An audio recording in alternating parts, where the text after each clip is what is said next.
नमस्ते, मैं Sanjulata, assistant professor government law college Pali से। आज हम कौन सी संपत्ति अंतरित की जा सकती है और कौन सी संपत्ति अंतरित नहीं की जा सकती के बारे में संपत्ति अंतरण अधिनियम सेक्शन 6 के बारे में पढ़ेंगे। सेक्शन 6 बताता है कि कौन सी संपत्ति ट्रांसफरेबल है और कौन सी संपत्ति ट्रांसफरेबल नहीं है। सेक्शन 6 के अकॉर्डिंग किसी भी किस्म की संपत्ति इस अधिनियम यानी ट्रांसफर प्रॉपर्टी एक्ट या किसी भी अन्य तत्समय प्रवर्त विधि के द्वारा अन्यथा उपबंधित के सिवाय अंतरित की जा सकती है। अर्थात सभी प्रकार की संपत्ति अंतरित की जा सकती है, केवल जो सेक्शन 6 में बताई गई है संपत्ति उनके सिवाय। अब सेक्शन 6 कौन कौन सी संपत्ति बताता है जो कि अंतरित यानी ट्रांसफ़र नहीं की जा सकती है।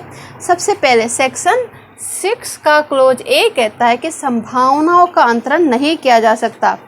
कौन कौन सी संभावना है जिसका अंतरण नहीं किया जा सकता।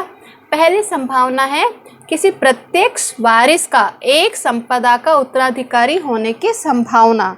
अर्थात किसी व्यक्ति को यह आशा है कि वह किसी व्यक्ति की संपदा को उत्तराधिकार में प्राप्त करेगा।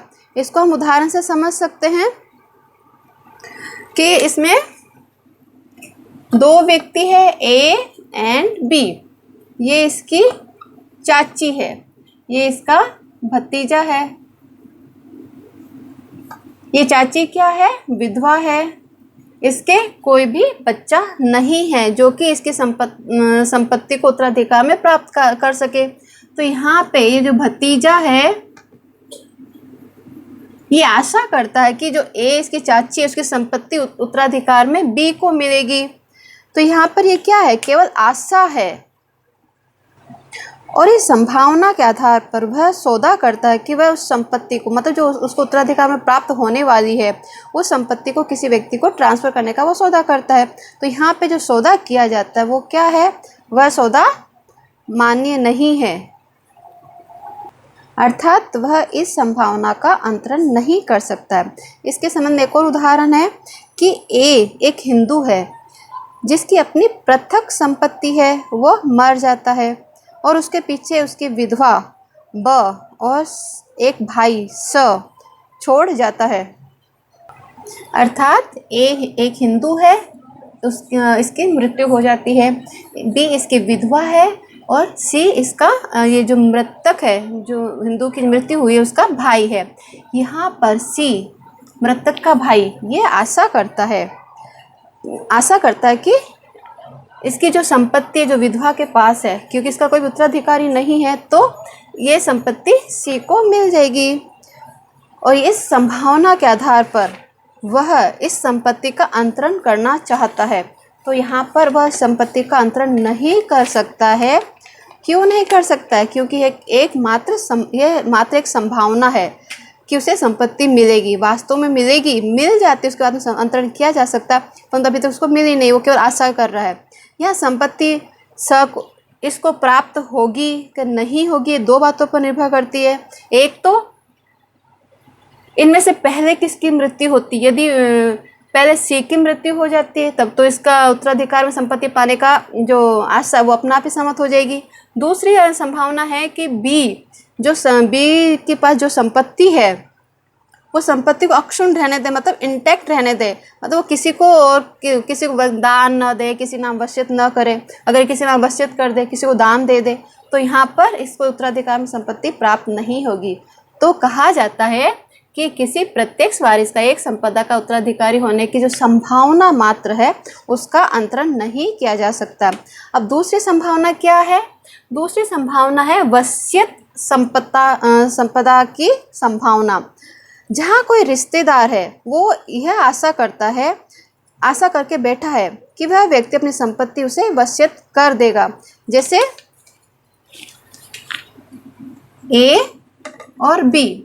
यहाँ पे बी यह आशा करता है कि जो ए है अपनी संपत्ति बी के नाम वसीयत कर देगा और इस संभावना के आधार पर जो वसीयत की जाने वाली संपत्ति है उसका अगर बी ट्रांसफ़र करना चाहे तो वो ट्रांसफ़र नहीं कर सकता है, क्योंकि ये भावी फ्यूचर में आने वाली संपत्ति अभी इसको प्राप्त नहीं हुई है। ये वसीयत करेगा नहीं करेगा। अगर ये वादा कर देता है कि मैं तुम्हारे नाम इतनी संपत्ति वसीयत कर दूंगा, फिर भी अगर नहीं करता है तो ये इसकी संपत्ति पाने का हकदार नहीं होता है।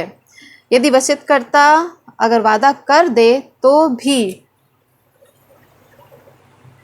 वसीयतकर्ता वादा करता है कि मैं तुम्हें अपनी संपत्ति दूंगा, फिर भी नहीं देता, अपने जो वादा उसने भंग कर दिया, तो भी इसको संपत्ति नहीं मिलती है। तो यहाँ पे क्या हो जाएगा, जो वसीयत के रूप में उसको संपत्ति पाने की जो संभावना, वो संभावना मात्र रह जाएगी, इसको वास्तव में संपत्ति प्राप्त नहीं होगी। तो जब तक संपत्ति वास्तव में इसको नहीं मिलेगी, इसको ट्रांसफ़र नहीं कर सकता, तो ये भी एक संभावना है। तो वसीयत संपदा की संभावना का ट्रांसफ़र नहीं हो सकता। अब तीसरी संभावना क्या है, इसी प्रकृति की अन्य संभावना। एक संभावनाओं के संबंध में एक क्लोज, तो ये सारी संभावनाओं के बारे में कहता है। पहली संभावना तो है वारिस है, उसको उत्तराधिकार, उसको आशा करता है कि उत्तराधिकार में उसको संपत्ति मिलेगी। दूसरा है कि वसीयत में उसको इतनी संपत्ति मिलेगी। तीसरा, इसी प्रकृति की अन्य संभावनाएं क्या क्या होती है, जैसे कि लॉटरी का टिकट है, किसी ने 5 लाख की लॉटरी का टिकट खरीदा, उसको आशा है कि वो 5 लाख रुपए जीत लेगा और उसके आधार पर वो 5 लाख रुपए का ट्रांसफ़र करना चाहता है, तो वहाँ पर वो ट्रांसफ़र नहीं कर सकता, वो जीते कि नहीं जीते इसका श्योर नहीं होता है। इसी प्रकार मछुआरा है, वो मछली पकड़ने के लिए जाल फेंकता है और कहता है कि मुझे 5 मछलियाँ मिलेगी, मैं इसका ट्रांसफ़र करता हूँ, किसी व्यक्ति को कहता है मैं इससे ट्रांसफ़र करता हूँ। तो यहाँ पर भी ये केवल संभावना कि उससे जाल मछली आएगी कि नहीं आएगी, 5 आएगी, कम आएगी, ज़्यादा आएगी, कुछ नहीं कहा जा सकता। एक नौकर, उसकी भावी मजदूरी है क्या, और विक्रय पूर्ण करने से पहले विक्रेता का क्रय मूल्य में हित, ये सारी क्या है, संभावना है जिनका कि अंतरण नहीं किया जा सकता। तो क्लोज ए कहता है कि संभावना का अंतरण नहीं होता। फिर है दूसरा क्लोज बी, कहता है कि पुनः प्रवेश का अधिकार, राइट ऑफ री एंट्री। मतलब क्या होता है, री एंट्री का अर्थ होता है कि पुनः कब्जा प्राप्त करना, अपनी जो प्रॉपर्टी उसमें पुनः कब्जा प्राप्त करना। जैसे कि जब कोई व्यक्ति किसी अन्य व्यक्ति को लीज पर कोई संपत्ति देता है, प्रॉपर्टी देता है, उसके साथ में पश्चातवर्ती शर्त लगा देता है कि अगर उसने उस प्रॉपर्टी पर कोई भी निर्माण कार्य किया तो वह उससे उसका कब्जा पुनः ले लेगा। तो पट्टाकर्ता को यह अधिकार होता है कि वह संपत्ति में पुनः प्रवेश कर सके। पुनः प्रवेश का तात्पर्य होता है पुनः कब्जे को प्राप्त करना। इसी प्रकार कोई किराएदार है, उसको टेनेंट है, उसको किराए पर संपत्ति दी जाती है कि अगर वो 2 महीने तक 2 महीने का किराया नहीं देगा तो जो स्वामी है, मकान का जो मालिक है, उसको पुनः उसमें उसका कब्जा पुनः ले लेगा, मतलब उसको किराएदार को बाहर निकाल देगा, उस कब्जे उसमें पुनः री एंट्री कर सकता है। तो यहाँ पे क्या हुआ, राइट ऑफ री एंट्री है कि जब कोई पश्चातवर्ती शर्त भंग कर दी जाती है तो यहाँ पे पट्टाकर्ता को या उसके स्वामी को उसका पुनः प्रवेश का अधिकार होता है। ये हो गया पुनः प्रवेश का अधिकार। अब पुनः प्रवेश का अधिकार होता है, क्या उसका अंतरण किया जा सकता है? पुनः प्रवेश के अधिकार का अंतरण नहीं किया जा सकता है। जो पुनः प्रवेश का अधिकार है वो क्या है, संपत्ति से जुड़ा हुआ अधिकार, इसे संपत्ति से अलग करके अंतरित नहीं किया जा सकता। यदि कोई जो स्वामी है, पट्टाकर्ता है, वो अपनी संपत्ति को ही अंतरित कर देता है तो जैसे संपत्ति अंतरित होगी उसमें पुनः प्रवेश का अधिकार उस अंतरित में चला जाता है। संपत्ति से अलग पुनः प्रवेश का अधिकार को अंतरण नहीं किया जा सकता है। फिर आता है सी क्लोज। सी क्लोज कहता है सुखाचार। सुखाचार क्या होता है? सुखाचार के अंतर्गत 2 भूमि होगी, एक तो होती है डोमिनेंट हेरिटेज होती है, दूसरी होती है सर्वेंट हेरिटेज। जिसमें जो डोमिनेंट हेरिटेज होता है वो सर्वेंट हेरिटेज पर कुछ अधिकार रखता है, जैसे मार्ग का अधिकार है, प्रकाश का अधिकार है, पानी का अधिकार है। सुखाधिकार भी क्या होता है, संपत्ति से जुड़ा अधिकार है, इसे संपत्ति से अलग नहीं किया जा सकता है। डोमिनेंट संपत्ति के ट्रांसफ़र के साथ ही ईजमेंट का ट्रांसफ़र भी होता है। जब तक डोमिनेंट जो हेरिटेज है उसका ट्रांसफ़र नहीं होगा तब तक इसका जो ईजमेंट है उसका भी ट्रांसफ़र नहीं होता है। ये हो गया सुखाधिकार, सुखाचार या फिर सुखाधिकार का अंतरण नहीं होता है। फिर इसका डी क्लोज कहता है प्रतिबंधित हित या फिर व्यक्तिगत हित है, उसका भी अंतरण नहीं होता है। जब कोई अधिकार है किसी व्यक्ति को दिया जाता है, केवल उसे पर्सनल एंजॉयमेंट करने के लिए ही दिया जाता है और वह उसे किसी अन्य व्यक्ति को ट्रांसफ़र करता है, तो जो ट्रांसफ़र किया गया होता है वो वैलिड नहीं होता, वो शून्य ट्रांसफ़र होता है। जैसे कि रेंट पर कोई मकान दिया गया है, अगर यहाँ पे टेनेंट है, किराएदार है, वो किसी अन्य व्यक्ति को आगे किराए पर उस मकान को दे दे तो जो वो आगे उसको अंतरण नहीं कर पाएगा। इसी प्रकार हक सुफ़ा का अधिकार है, ये भी व्यक्तिगत अधिकार, इसका ट्रांसफ़र नहीं किया जा सकता। मंदिर में सेबायत का पद होता है, वो व्यक्तिगत अधिकार होता है, उसका अंतरण नहीं किया जा सकता। मेहर ऋण है, मेहर ऋण का भुगतान नहीं किया गया है तो पति की जो संपत्ति है उस पर जो धारणाधिकार होता है पत्नी का, वो भी व्यक्तिगत अधिकार है, उसका भी अंतरण नहीं किया जा सकता है। तो प्रतिबंधित या फिर व्यक्तिगत हित जो व्यक्ति विशेष तक ही सीमित होता है उसको आगे अंतरित नहीं किया जा सकता। फिर है भावी भरण पोषण का अधिकार। भावी भरण पोषण का अधिकार है वो भी अंतरित नहीं किया जा सकता है। यह उपधारा 1929 में जोड़ी गई थी।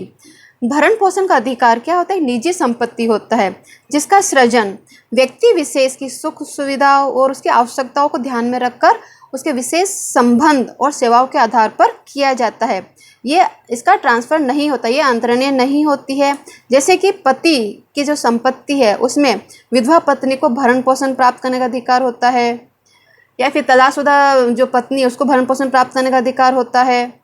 तो ये केवल भावी भरण पोषण के अधिकार के संबंध में, यानी भावी भरण पोषण की जो राशि होती है उसका अंतरण नहीं किया जा सकता, परंतु जो भरण पोषण की राशि जो ड्यू हो चुकी है उसका अंतरण किया जा सकता है।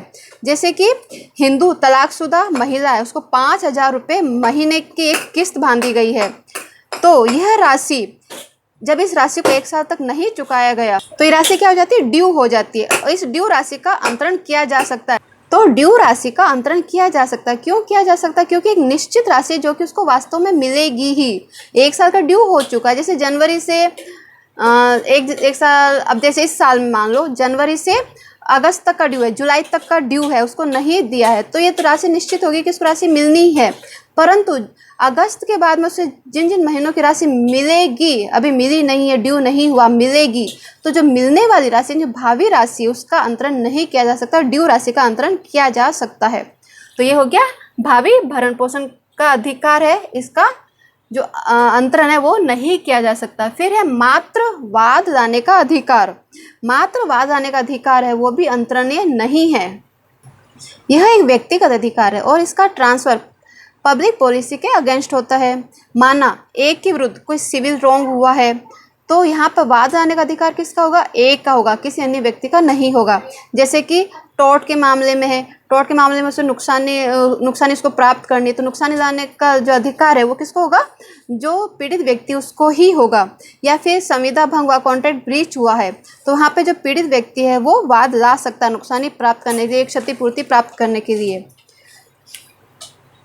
अब हम यहाँ पर एक और उदाहरण लेते हैं कि जहाँ एक व्यक्ति ने दूसरे को 10,000 रुपये ऋण के रूप में दिया, वहाँ उसका जो 10,000 रुपये पाने का जो अधिकार है वो मात्र वाद लाने का अधिकार नहीं है, ये एक अनुयोज्य दावा, इसमें राशि निश्चित है, तो उसे 10,000 रुपये पाने का अधिकार है। यहाँ उसका रुपये पाना या वसूल करने का अधिकार नुकसानी की तरह क्या नहीं है? अनिश्चित नहीं है, इसमें निश्चित राशि दी गई, इसको पाने का उसका अधिकार होता है, और इसे वाद लाने का अधिकार या फिर इसे केवल मात्र वाद लाने का अधिकार नहीं कहा जा सकता, ये अनुयोजित दावा होता है, इसमें राशि निश्चित है, तो इसका अंतरण किया जा सकता है। अनुयोजित दावों का अंतरण होता है, केवल वाद लाने का अधिकार का अंतरण नहीं होता, जहाँ पर कि वो उसमें कुछ भी निश्चित नहीं है कि कितनी राशि है, अभी निश्चित वगैरह नहीं किया गया, तो केवल वाद लाने का अधिकार का अंतरण नहीं किया जा सकता।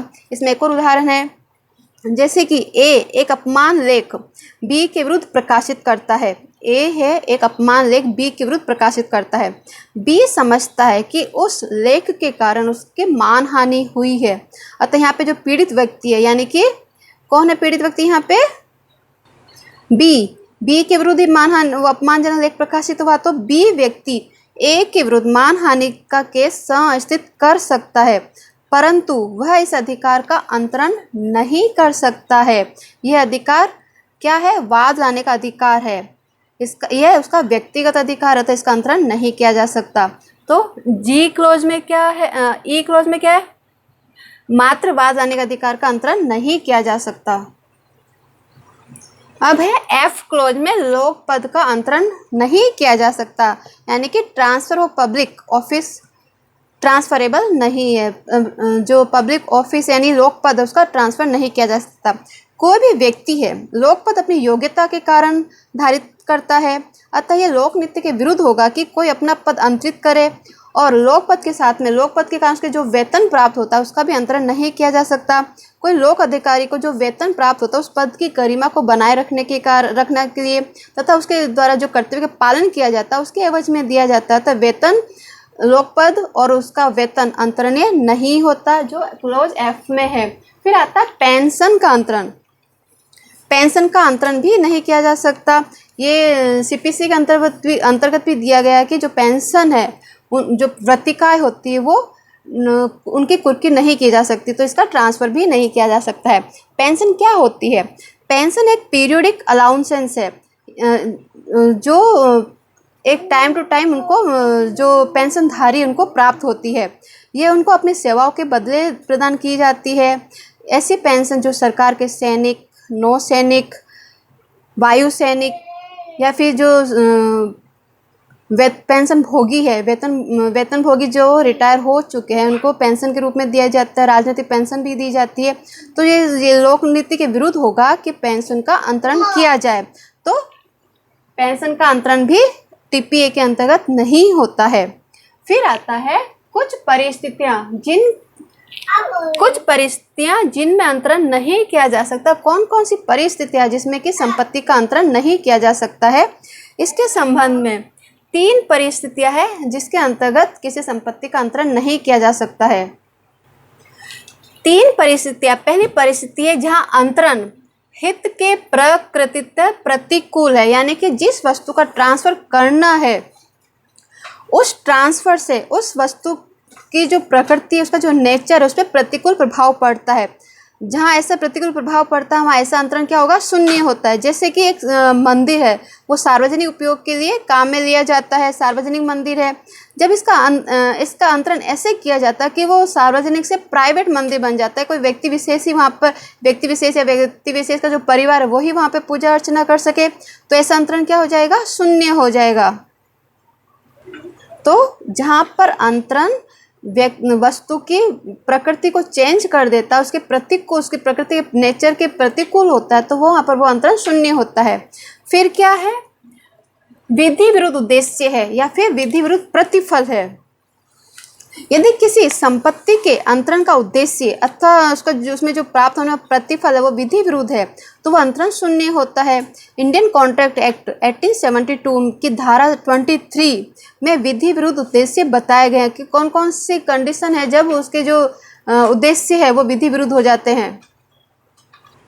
सेक्शन 23 इंडियन कॉन्ट्रैक्ट एक्ट का सेक्शन 23 कहता है, इंडियन कॉन्ट्रैक्ट एक्ट संविदाओं के संबंध में, तो यह कहता है कि यदि वह संविदा विधि के द्वारा निषिद्ध है, मतलब उसके द्वारा प्रतिबंधित है, या जो की गई संविदा ऐसी प्रकृति की है कि यदि उसे अनुज्ञात कर दिया जाए तो उसे किसी विधि के प्रावधानों का उल्लंघन होगा। जैसे दत्तक ग्रहण है, दत्तक ग्रहण के अंतर्गत जो दत्तक दाता है वो दत्तक जो दत्तक ले रहा है उससे कुछ भी भुगतान प्राप्त नहीं करेगा। यदि भुगतान प्राप्त करता है और उसे अनुज्ञात कर दिया जाता है तो वहाँ पर जो दत्तक ग्रहण अधिनियम है वहाँ पर उसके जो प्रावधान है वो फेल हो जाएंगे, क्योंकि उसके अंदर लिखा गया है कि दत्तक के बदले में कुछ भी प्रतिफल नहीं लिया जाना है।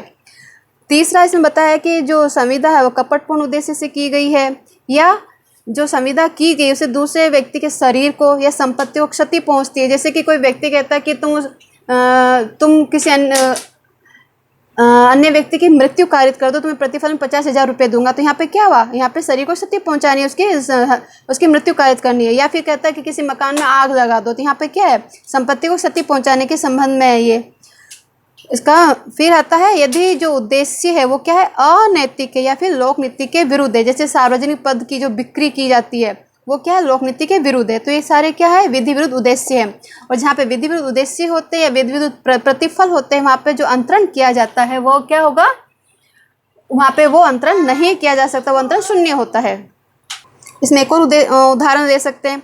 जैसे कि कोई ऋणी है, वो ऋणदाता को धोखा देने के उद्देश्य से अपनी संपत्ति किसी अन्य व्यक्ति को अंतरित कर देता है, तो ऐसा अंतरण क्या हो जाएगा? ऐसा अंतरण किस उद्देश्य से किया गया है कि ऋणदाता को कर्जा वापस नहीं चुकाना पड़े, तो ऐसा अंतरण का उद्देश्य ऋणदाता को धोखा देना है। तो यहाँ पे क्या है? इसका उद्देश्य विधि विरुद्ध है, तो यहाँ पे ऐसा अंतरण नहीं किया जा सकता। अब इसका थर्ड पॉइंट है, थर्ड परिस्थिति क्या है जिसमें अंतरण नहीं किया जा सकता? जहाँ कोई पर्सन अंतरित के रूप में यानी ट्रांसफरी के रूप में लीगली डिस्क्वालिफाइड हो गया है। मतलब ऐसा व्यक्ति जिसको संपत्ति अंतरित नहीं की जा सकती है। जब इसके अंदर क्या है, इसके अंदर टीपीए का जो सेक्शन है 136 कहता है कि कोई भी न्यायाधीश या फिर कोई भी विधि व्यवसायी अथवा कोई ऑफिसर जो किसी न्यायालय से संबंधित है, न्यायालय में सशक्त है, किसी अनुयोज्य दावे में किसी अंश अथवा हित का ना तो क्रय करेगा और ना दुर्व्यापार करेगा और ना उसके लिए कोई अनुबंध करेगा और ना उसे प्राप्त करने के लिए ही कोई करार करेगा। मतलब कौन कौन नहीं कर सकता सेक्शन 136 के अंतर्गत? अनुयोज्य दावों के संबंध में कौन उसको क्रय नहीं कर सकता, कोई उसको प्राप्त करने के लिए कोई कॉन्ट्रैक्ट नहीं कर सकता? न्यायाधीश या विधि व्यवसायी या कोई ऑफिसर जो कहाँ किसे सशक्त है, न्यायालय से सशक्त है, तो वो ऐसे अनुयोज्य दावों को प्राप्त करने में, उसका कोई हित प्राप्त करने के लिए न उसको कुछ भी उसको क्रय वगैरह नहीं कर सकता, उसको प्राप्त करने के लिए कोई कॉन्ट्रैक्ट नहीं कर सकता, उसका दुर्व्यापार नहीं कर सकता है। तो ये तो हो गया कौन कौन सी कंडीशन है जिसमें अंतरण नहीं किया जा सकता। 3 कंडीशन है। पहला तो है जहाँ अंतरण हित जिस संपत्ति का अंतरण किया जा रहा है उसके हित के प्रकृति से प्रतिकूल है। दूसरा जहाँ पर विधि विरुद्ध उद्देश्य है या फिर विधि विरुद्ध प्रतिफल है। यहाँ जो एक पर्सन है अंतरित के लिए लीगली डिस्क्वालीफाइड हुआ है, यहाँ पे लीगली डिस्क्वालीफाइड है वो। फिर आता है इसका लास्ट क्लोज होता है ऐसे केस जहाँ टेनेंट, फार्मर, लेजी यानी कि जो पट्टा ग्रहीता है ट्रांसफर नहीं कर सकते हैं। यह खंड कतिपय हितों को लोक नीति के आधार पर अअंतरणीय बनाता है, यानी कि जिसका ट्रांसफर नहीं किया जा सकता। और ये जो प्रतिबंध है वो क्या है, इन जो हितों का सृजन है वो संविधि के द्वारा व कानून के द्वारा ये नियम बने हैं। ये प्रतिबंध कानून के द्वारा लगाए गए कौन कौन से हैं? एक ऐसा टेनेंट अथवा अभिधारी जिसका अधिभोग का अधिकार नॉन ट्रांसफरेबल है तो वह संपत्ति का ट्रांसफ़र नहीं कर सकता है, यानी उसका जो अधिकार है वो नॉन ट्रांसफरेबल है, तो वहाँ पर वो जब नॉन ट्रांसफरेबल है तो वो ट्रांसफ़र नहीं कर पाएगा।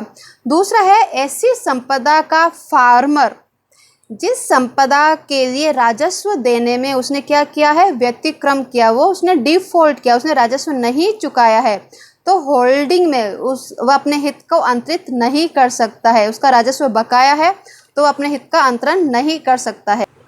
और ऐसी संपत्ति का पट्टेदार जो प्रतिपाल्य अधिकरण के अधीन है, यानी कि under the management of A courts of ward है, वह अपने हित का अंतरण नहीं कर सकता है। तो आज हमने पढ़ा कि सेक्शन 6 कहता है कि सभी प्रकार की संपत्तियाँ ट्रांसफरेबल है, परंतु कौन कौन सी संपत्तियाँ ट्रांसफरेबल नहीं है उसके बारे में भी सेक्शन 6 में ही क्लोज ए से लेके आई तक में बताया गया है। Thank you.